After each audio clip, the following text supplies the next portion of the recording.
میں ایک بیوی ہوں، اس لیے میں نے اپنی ضد، انا بلکہ عزت نفس تک کھو دی ہے، کیونکہ میں گھر بسانا چاہتی ہوں۔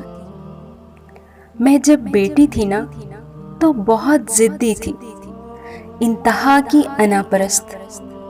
اپنی کسی دوست سے ناراض ہوتی تو دوبارہ آنکھ اٹھا کر نہ دیکھتی اس کی طرف جب تک مجھے منا نہ لیا جاتا، اور جب تک میرا غصہ ختم نہ ہو جاتا۔ ابو سے روٹھ جاتی تھی تو ابو کا دل بیٹھ جاتا تھا، پتہ نہیں کن کن طریقوں سے مناتے تھے۔ میری پسند کی چیزیں لا کر دیتے، کبھی چاکلیٹ، کبھی گلاب کا پھول، اور نہ جانے کیا کیا ہاتھوں میں تھامے آتے۔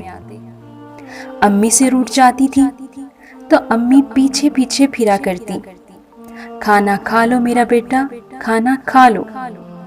لیکن اب میں بیوی ہوں، میں نے اپنی ضد، انا بلکہ عزت نفس تک کھو دی ہے، کیونکہ میں گھر بسانا چاہتی ہوں۔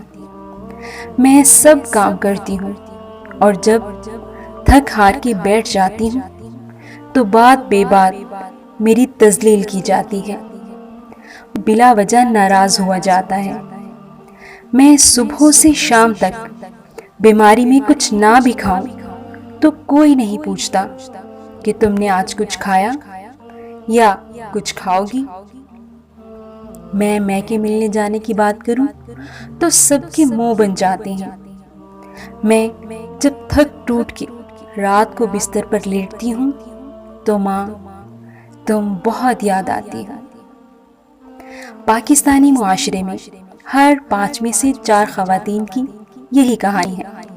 برائے مہربانی اپنے گھر میں نظر دوڑائیں، کہیں ہم انجانے میں خوشیوں کی بجائے غم تو نہیں بانٹ رہے۔ بیٹیوں کا احساس کریں، اپنی ہوں یا غیر ہوں۔